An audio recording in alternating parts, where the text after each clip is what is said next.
O Vasco não esqueceu do 6-1. Sim. O 6-1 foi um divisor de águas mesmo. Provavelmente vai ser a estreia do Alexandro. Você sabe que perder de 1-0 é uma vergonha. Sim, claro. Mas de 6 a vergonha é muito maior. Ainda mais num clássico como esse. O jogador num jogo como esse, ele entra pensando mais no que passou, no 6-1, ou numa possibilidade... Ah, não. Acho que o primeiro que vem na cabeça é o 6-1. Eu acho que um empate pro Vasco é bom. 1 para o Flamengo, 2 para o Vasco. 2-1 Flamengo. Isso e muito mais agora.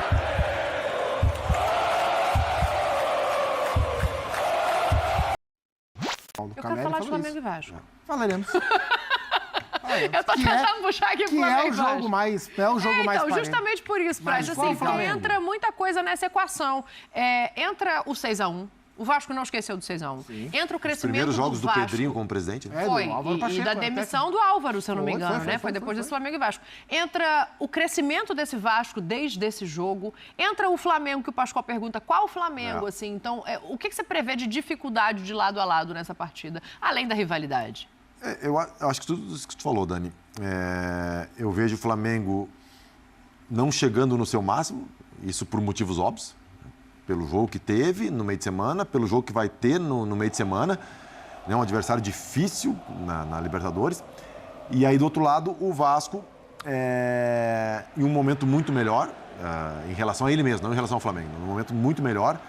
Eu acho que ainda tem uma distância grande entre os elencos e entre a estruturação dos clubes, né? Falando em processos, em organização. E eu acho que isso não é nenhum absurdo, porque é natural, né? O Pedrinho, ele assumiu o Vasco há pouco tempo e ainda, de certa forma, com as mãos atadas, né? Sim. Porque teve esse acordo para suspender a ação, mas ainda tem uma indefinição no Vasco, né? O Vasco vai trocar de acionista maioritário, mas ainda não se fez isso. Teria um aporte em setembro, que não vai ter, óbvio, né? Então, assim, o final do ano do Vasco, como que vai ser isso? Como que o Vasco vai gerir isso? Por isso que eu acho que é um jogo para empate. 1-1. Não, no placar não era agora ainda. Já foi se antecipando. Que é isso? Já foi tirando o problema da frente. Você ficou nervoso com o Flamengo e Vasco, já falou logo do empate. O 6-1 foi um divisor de águas mesmo na temporada do Vasco. Talvez tenha um ponto interessante da gente observar pensando no jogo, porque provavelmente vai ser a estreia do Alexandro, né? Se tiver condição de jogo, já, obviamente. Mas está regularizado e o Ayrton Lucas, que é o único outro lateral esquerdo de disposição, está suspenso para a partida, assim. Acho que tem dois lados para olhar para isso. Um é entrosamento, é ritmo de jogo, que complica. Claro. E o outro é qualidade e característica. Assim, o Alexandre tem uma característica diferente do Ayrton Lucas, que é justamente de fechar e proteger a zaga, né? Pode ser, é um cara que não deve sentir jogo, porque o cara com a experiência do Alexandre, né? Para ele é até interessante estrear no Clássico. E ele deve bater com o lado do Vasco, que tem o PH, tem o Paulo Henrique, que para mim é menos falado do que deveria, faz uma temporada bastante sólida.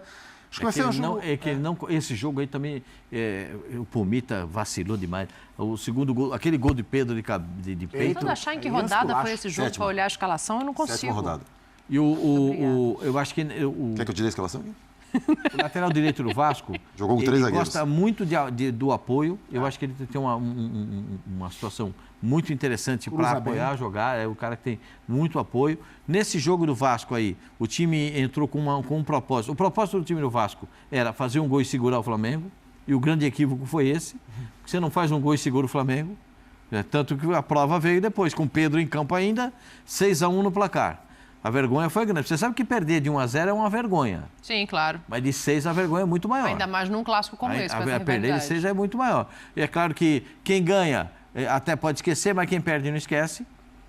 Não esquece. Então isso fica travado na garganta do jogador. Claro que os caras vão pensar em dar a vida nesse jogo. Aliás, o Vasco tem dado a vida nos últimos jogos. O Vasco não perdeu nas últimas 5 rodadas do Brasileiro? Não, nos 3 últimos jogos, nos 3 contra o Atlético, é interessante, né? Nos 3 contra o Atlético Paranaense, mas é verdade, eles jogaram 3 vezes seguidas. Sim, né? Brasileiro e duas Copas do Brasil. O Vasco teve um empenho espetacular. Espetacular mesmo. É um time que luta muito. Mesmo perdendo para o Atlético Paranaense e depois buscando a vitória a classificação nos pênaltis, o Vasco foi muito, muito valente, gente. O Vasco foi valente, porque o segundo tempo do Atlético Paranaense era para emborcar o Vasco, mas aí o Léo Jardim pegou o impossível. Pegou o impossível. Agora, o que vai acontecer nesse jogo? Vai passar, na minha interpretação, não passa diretamente pela escalação do Vasco. O Vasco vai com o que ele tem. Porque o Vasco vai ter que botar o que ele tem de melhor. Até porque não joga no meio de semana, né? Verdade. Vai ter que botar o que tem de melhor. O Flamengo tem que dar uma repensada no time, uma repaginada no time, que jogou essa última partida contra o Bahia, para ver como encaminha. Mas eu acho que a questão é mais do meio para frente, não é? Porque, vamos lá, vamos pensar no Flamengo... Começa com o goleiro, vai mudar. Poupado. Vamos pensar no Já muda o Flamengo dos goleiro. poupados, vai. Já muda o goleiro. Vai ter o Rossi no gol, provavelmente. Na direita, Wesley ou Varela? O Varela voltou, descansou nesse jogo e deve jogar esse. Aí a dupla de zaga. Você tem opções ali para dupla de zaga. Você tem o Davi Luiz, se você precisar descansar algum dos zagueiros, o Fabrício ou o Léo. À esquerda, provavelmente o Alexandre, a menos que, enfim, o Tite não entenda que é a hora dele estrear ainda por algum motivo. Aí tem o menino da base, tem a opção do Léo Pereira improvisado ali, que aí eu já acho que modifica muito o sistema. Aí vamos para o meio-campo. Léo Ortiz e Pulgar, que descansou. O Eric Pulgar descansou. De La Cruz o Léo volta? Ortiz vai jogar? De La Cruz volta? Pode. Eu acho que o De La Cruz, se voltar, ainda é para ganhar minutagem. Vai entrar no segundo tempo. O A Arrascaeta, questão é do meio para o frente. Arrascaeta não vai jogar. O Gerson você não tira porque ele não sai. Então deve ser Léo Ortiz, Eric Pulgar e Gerson. Tem o Alan. Tem o Alan. E aí você forma o trio de ataque. O Luiz Araújo, Carlinhos pode jogar, Bruno Henrique aberto pelo lado. Opções ele tem, né? O Plata pode estrear também. Não, é isso que eu tô falando, assim, porque o Pascoal coloca aqui Flamengo vai ser. O Plata joga nas 3 da frente. Pode ser Plata, Araújo e BH na frente. Esse Flamengo que a gente tá montando aqui, né? Pensando nas opções, o enfrentamento Pode muda? ser o Carlinhos também com o Plata vindo do lado do campo para dentro. Carlinhos fez uma boa final, foi uma boa semifinal, né, de Campeonato Carioca. Foi. Nova Iguaçu e Vasco. Semifinal. Foi semi. De repente ele pode ser ele o central. A gente não falou no Gabigol, hein? Mas é porque por tudo que a gente já falou no começo aqui do programa, a gente não está colocando o Gabigol sem o Arrascaeta, como opção de é a posição mais provável de o Tite encaixá-lo, é justamente no desfalque do Arrascaeta. Tem o Lohan também, né? Mas assim, onde é mais provável o Arrascaeta brigar por uma vaga no time do Flamengo? Como centroavante? O Gabigol. Como centroavante ou quando abrir uma brecha por trás? Quando abrir uma brecha. A brecha talvez esteja aberta, não sei, né? Pode ser, vai que o Gabriel joga 90 minutos. Se o Carrijo pudesse jogar, era a vez do Carrijo. O Alcaraz. O Alcaraz. Eu falei Carrijo é do Corinthians. O Carrijo é do Corinthians. O Alcaraz. Sim. O Alcaraz, se pudesse jogar, o jogo dele. E a característica, tanto pro atacante, pro Plata, né? Quanto para ele. Ele jogou 45 minutos e foi expulso. Não, mas é que... eu vou dizer um negócio... não se ajuda. Não. O jogo nos acresce. Os caras não se ajudam. Ali, a gente falou da arbitragem, do lance da expulsão ou não do jogador do Atlético Mineiro, do Júnior Alonso. Eu achei que foi cartão amarelo. No dia quando o VAR chama o árbitro para ver a confusão, ele tinha que expulsar sim. Sim. Ele escolheu um de cada lado e assim foi. Então, segue o jogo. Já tinha expulsado o cara que provocou a briga, certo? Que foi o Júlio Alberto. E segue o jogo. Não precisava. Tem muita intervenção. No VAR, muito né? intervencionista. Ele foi chamado para olhar no VAR. Isso aí... Para trás mente não, Pascoal. Vamos para frente mente. Deixa eu fazer o seguinte, deixa eu ouvir aqui, lado a lado, né? O Léo Pereira falou hoje para a TV do Flamengo, o Paiva também, que eu quero que o Praz desenhe aqui para a gente como vai ser esse enfrentamento. Vamos ouvir os dois lados. Mas acredito que a gente jogou o jogo que foi se descrevendo ali, que foi se desenhando durante a partida.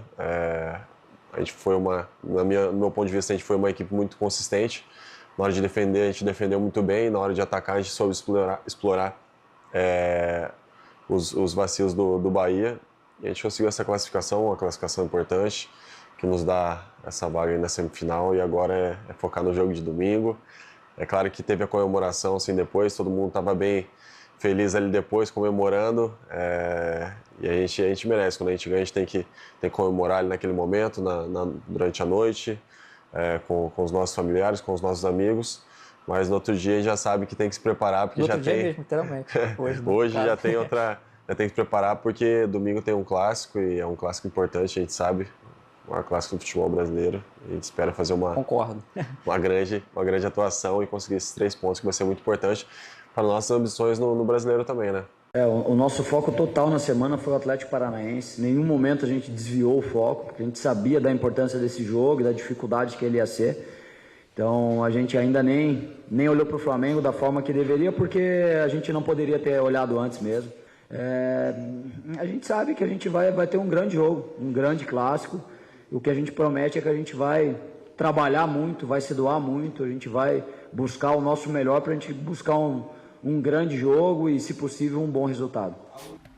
Tá aí, ó, o Paiva mudou a cara desse Vasco, mudou a confiança desse Vasco, mudou o lugar da tabela desse Vasco. Como é que você imagina esse enfrentamento do ponto de vista de campo mesmo, assim, o Flamengo tem a característica de ficar com a bola, de como o Vasco vai se posicionar nesse jogo? Essa entrevista foi logo depois do jogo do Atlético, né? Porque ele fala ali que vamos comemorar, vamos desfrutar, né? E nós estamos na sexta-feira. Não, ele estava comemorando na quarta, agora ele já parou de comemorar. Vira e aí é Flamengo, porque é um clássico, com tudo que a gente falou, né? O histórico que tem de rivalidade, o 6-1, foi o primeiro clássico do Pedrinho como presidente, e o Paiva fala ali, nós temos que pontuar. Então, você acha que o jogador num jogo como esse, ele entra pensando mais no que passou, no 6-1, ou numa possibilidade de um novo enfrentamento da Copa do Brasil? Porque pode ser que seja um confronto de final de Copa do Brasil, se os dois passarem. Ah, não. Acho que o primeiro que vem na cabeça é o 6-1. Especialmente o time do Vasco. Porque é muito forte. Se fosse 2-1, 3-1, mas 6-1, Dani, é muito forte. Num clássico contra o Flamengo é muito forte. Pensa nisso. Mas ele falou ali, nós temos que pontuar, porque não sei o que, tem que continuar o bom momento. Eu acho que ele vai no mesmo pensamento que eu. Eu acho que um empate, pelas circunstâncias, pelo Vasco ter jogado, no meio de semana, um jogo desgastante, e pelo momento dos dois clubes, né? Eu acho que um empate para o Vasco é bom, até pela colocação na tabela também. O Vasco vai competir contra o Flamengo. Não sei se vai ganhar. Vai competir, né? Não imagino o Vasco que não vai competiu. brigar pela posse. Porque o Vasco não competiu. 6-1 foi isso, foi uma ausência de competição por parte do Vasco. Mas dali pra frente hoje esse time compete contra qualquer um. A situação é completamente diferente daquele jogo, né? Sim. E até o Mas você imagina um Vasco brigando pela posse de bola? Isso eu acho mais difícil, né? Improvável. Não, eu acho que o Vasco vai ter que... O Vasco vai usar o que ele tem de melhor, que é o chamado contra-ataque, né? O Vasco gosta muito dessa bola da velocidade, para poder chegar no seu centroavante. Eu acho um jogo muito complicado. Eu não vejo muita facilidade para o Flamengo nesse jogo, não. Até pelo que a gente falou em relação ao Bahia, né? O Bahia não é de transição rápida, e isso facilita a marcação do Flamengo. É um outro tipo de enfrentamento. Radicalmente outro tipo de jogo. A ultrapassagem dos laterais, a velocidade são dois pontas que jogam. Então a gente precisa ver, o comportamento. Você sabe que o que eu gosto do time do Vasco? É que o Vasco, quando toma um gol, os caras se incomodam. Não é igual a seleção brasileira, toma gol, todo mundo abaixa a cabeça, tudo assim. Os caras tá revoltado com a seleção. Os caras se incomodam. Você pode ver, o Vasco toma gol, tá um falando, esse aqui você não marcou. É isso. É isso. O Vasco tomou o gol contra o Atlético Paranaense, o Esforça pegou e foi chamar. O Esforça, tá chegando agora, foi chamar a atenção dos caras lá do Léo, entendeu? Sim. Vai reclamar do Maicon. Por quê? Porque alguém tem que se incomodar quando toma gol. Alguém tem que falar. Porque se todo mundo achar que tomar gol é bonito, perde o jogo. Que foi o que aconteceu no 6-1. Tomou de 6. Então, tem que se incomodar com isso, tem que se incomodar com o jogo. O jogador que chega acomodado para fazer um jogo dessa importância, melhor nem jogar. Mas não vai ser o caso. Tem que estar incomodado. É o que o Praz falou. Botar na cabeça deles, vocês tomaram de 6 lá, hein? A vergonha que vocês... O Pedrinho pode falar. A vergonha... Porque o presidente não precisa ir todo dia no vestiário, não. Mas de vez em quando é bom ir. Esse é um dia bom para ir lá. Ó a vergonha que vocês me fizeram passar. Eu quero ver o que vocês vão fazer lá hoje. Dito isso... 2-1 Flamengo. Ué, mas falou que vai brigar, que vai não sei o quê, que vai competir, que vai se incomodar de tomar gol e 2-1 Flamengo? Como é que é isso? Como, minha senhora? É só uma reflexão a respeito do jogo. Entendi. Tá bom, então. O Praz já se adiantou. Você quer repensar seu placar? Não, 1-1.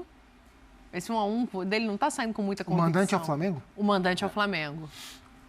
1 para o Flamengo, 2 para o Vasco. Uma vitória do Vasco. Jesus! Você perguntou quem era o mandante? Pra quê, fazer então? 1-2. Para fazer ao contrário, o placar 1-2. Ah, entendi. Esse time do Vasco, ele compete. Compete e Maracanã, o Flamengo e Vasco, um Maracanã que fica muito mais parelho do que com outras torcidas. Com outras torcidas, o Flamengo manda no Maracanã. Dito isso, tá na hora da gente ir embora, não é isso? Alguma coisa? Vamos segurar aqui, o Sport Center falou, ó. Convidou esse pessoal aqui. Falou que a gente segura até as 8h05 se precisar. Convidou esse pessoal, Pascoal? Aproveita o lance, vai. 2-1 Flamengo, vambora. Segunda-feira a gente tá de volta.